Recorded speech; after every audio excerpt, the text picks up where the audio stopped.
It's just still crazy because it just feels like Vanderbilt keeps being a part of all these big time games, which has not been Vanderbilt forever. And all of a sudden this season, it feels like Vanderbilt is in the thick of top matchups, top 25 matchups, almost week in and week out.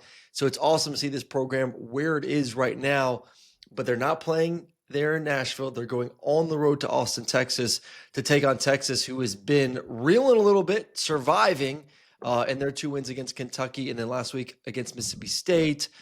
I'll give you the first crack at this one. Your initial thoughts. Can Vanderbilt keep it going against the Longhorns? Yeah, I think so. And, the interesting thing, I know they had that massive win, over Oklahoma, and maybe that was a pivoting moment for Texas, but it just feels like these last 2 wins against Kentucky and Mississippi State, who are probably the 2 worst teams in the SEC, right? Like that's where we are on them. Yeah. To scrape by them in overtime, it kind of is making me feel a little bit like Clemson when they played UNC, when they played Boston College. You're like, oh, maybe there's something there. And then they play, a team in SMU and get clobbered. So is Texas about to get clobbered, at home by Vandy? And it's one of those things, man. You go back and forth, and I've had to pull myself back from drinking the haterade because y'all know that I've been doing that on Vanderbilt. But Pavia is playing at a high level. And I know it's kind of one of those things where it's not like these super gaudy stats, but he does what his team needs him to do. He finds a way to move the sticks, to get in the end zone. He's obviously their most dangerous runner. You just never know what he's going to be able to do with the football.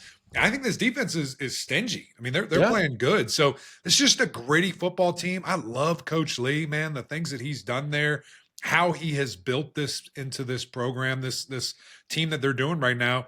And you've got a Longhorn team in Texas that, does your coach want to be there? I don't know. Maybe not. Arch is in concussion protocol. He kind of nipped that in the bud. I'll be interested to see. Well, of course he did, because it's embarrassing. Yeah. He has to shut it down, but that came from somewhere. That did not come from midair. That came from either Texas or it came from Sark. One of the two. I agree. I guess it does make sense. I'll say this about Texas. I do not want to drink the haterade on Texas either, because I think they are playing better. I do think this defense is pretty darn good. But as we look at Texas's schedule this year, Ohio State first game of the season, they lost. Was not a great game, especially on the offense side of the football. They lose that game. Then you have San Jose State, UTEP, Sam Houston. Then you lose to Florida, who we know right now is not a good football team, and they fired their head coach. Yeah. Then you have the big game against Oklahoma. But now we're starting to see, is Oklahoma good or not? I think that there's still a question out there, and we're going to talk about their game, obviously, here in a little bit versus Tennessee. But it's an Oklahoma team that we may look up at the end of the season. That's 8-4, 7-5. So it's not like this incredible victory, and the starting quarterback was coming off a broken hand 3 weeks before. Yeah. So I want to give you a rose. It's a rivalry game. It's a great win. Congratulations. But then it's Kentucky and then Mississippi State, which you almost lost both of those games. So I think I sit back and I look at Texas's season as a whole right now. I said, they may just not be very good. Right. Your big win was against Oklahoma, with a quarterback coming off a major surgery to his throwing hand 3 weeks before that. And Oklahoma can't do anything on offense against anyone. Right. So I don't even know how good that win's going to look at the end of the season. So I still do not know. Is this Texas team just average? Are they good? I know they're not great, but I think they're in the above average to good category. Yeah. And I think for Vanderbilt right now, there is a sense of confidence. There's a sense of cockiness. And I do think that Texas looks at Vanderbilt and says, oh, it's just Vandy. Oh, it's just Vandy. Where Vanderbilt truly believes we can win games against the big boys. Yeah. Yeah. We've done it. We got the quarterback. We got the defense. We got some playmakers. So I think this game comes down to Diego being able to throw the football. Because if you look at last week versus Missouri, that Missouri, we said it heading into the game, they have the defense to slow down Pavia running the football. The edge guys, what they've done, the transfer portal, speed at the linebacking position. Texas has that as well. They got guys, Anthony Hill, Colin Simmons, like guys that can run, guys that can handle maybe a step too slow with all the RPO triple option action that Vandy wants to do, but then still be able to catch up and make a tackle on the quarterback or running back. Like they got those athletes, but they're not very good against the pass. Right. So Stowers, who's been non-existent for 3 straight weeks, he's got to get going. Sherrill's got to get going. Richardson's got to get going. And I've said this multiple times on the show, Diego is an improved passer this year. this is his moment to demonstrate that, yes, I'm a playmaker. Yes, I can run the football, but I can also push the ball vertically down the field. I think this is a game I need to see him really lean on that passing against a Texas defense that has struggled against that part of the game. Yeah, and how much can Texas defensive line linebackers influence that? Can a guy like Colin Simmons, who's been on a tear, from the linebacker spot, continue to be that and sack the quarterback, hit the quarterback, speed up, Diego's process? And you don't want to speed him up too much. You don't want him to get out in space. But if you do, can you keep his eyes down so he can't extend plays and make the big time throws like I think he can and wants to? Quite frankly, I think he wants to create when he gets outside of the pocket. The interesting thing to me, man, with Texas is I thought that they found something with Arch running the football more, and I was like, golly, this is good. Let's do this. Then it comes out he's in concussion protocol, and you're like, oh my God, you can't run him now. I mean, the guy, we need him in the game. And how confident are you in your backup and just the process there, who has looked okay? Dude, he looked great. I mean, I remember the throw he made was at first Florida. He came in there and threw that dagger out, and everyone's like, quarterback controversy. This guy looked pretty good. Right. And he came in last week. And everybody loves quarterback too, as you know. Like when that guy goes in, everybody rallies and is excited. And they make. But he hasn't played. And this is a stingy Vanderbilt defense, as you alluded to. And this is still a Texas football team that lacks dudes up front. And I would say lacks consistent playmakers on the outside. Like, there are still major gaps within this offense. No doubt. And Arch has been progressing and getting better. And now you're going to a backup quarterback that is 8 for 11 this season. So only 11 pass attempts. Obviously been very highly efficient when he's in there, but it has not played a full-time game as a full-time starter. And then almost like it's desperation mode for Texas right now. Right. You're 6-2. Yeah. And you look up and you got Georgia next after this. And then it's Arkansas and then A&M.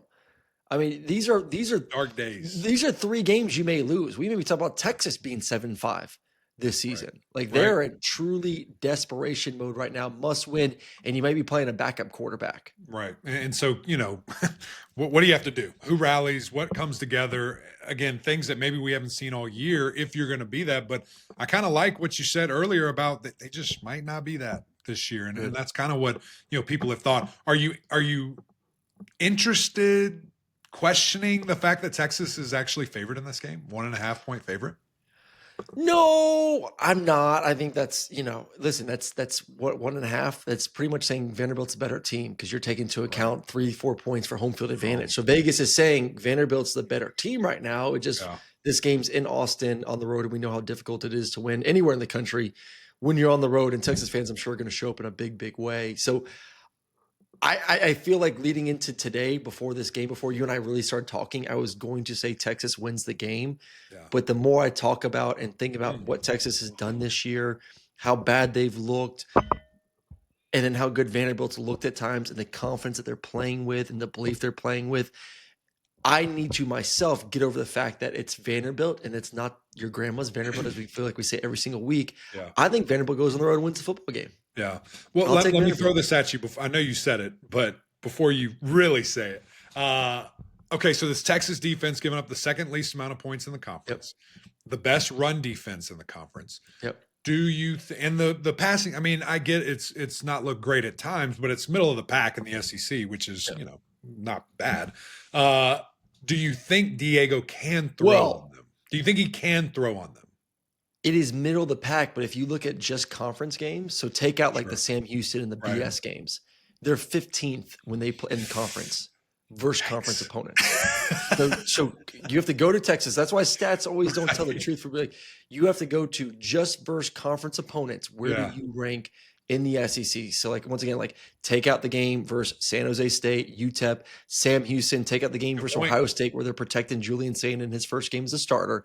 They are 15th in conference. I mean, Blake Shapen just threw for 381 yards and 4 touchdowns versus Texas. Yeah. So, and listen, Vanderbilt doesn't have the Mississippi State passing attack. That's not who their identity is. Sure. But Diego can still get it done with his legs, and he's going to get one-on-one opportunities. What's the stat line to win this game? What does he need to be? Yeah. If he does X, you're like, they won. I think if Diego can run for 50 yards and go 17 to 25 for 225 and maybe a couple touchdowns. Yeah. I would say, like, I don't think Texas offense is good enough to just say, like, okay, Texas is going to score 30 points. Right. I think it's a low scoring game. I think it'll be a little bit more action than we saw a week ago in the game against Missouri. But I think the game's going to feel like that, like low 20s, like a 20 to 17 type game. Yeah. Yeah, I can see it, and that would be the under. You know, you're probably flirting with that if that's what you think is going to happen. I think he can probably throw for that. I think that's the bigger deal. You know, can Diego have a 230, 240 game, no turnovers, take care of the football, and just grind this out? And I think he can. And then maybe it's not quite a sexy Heisman moment, but does he have that? You know, is that this game? Does he have something of that nature where you're just like, boom, there it is, something we can hang our hat on? And then also just own the time of possession. Have one of those Vanderbilt games where we look up at the end and said, "Oh my goodness, Vanderbilt had the ball for 38 minutes." Yeah, they never gave it away. They never gave it away. Which I'm with you. I'm going with the Doors. I think they make it happen. I think they upset Texas. Who would have thunk it?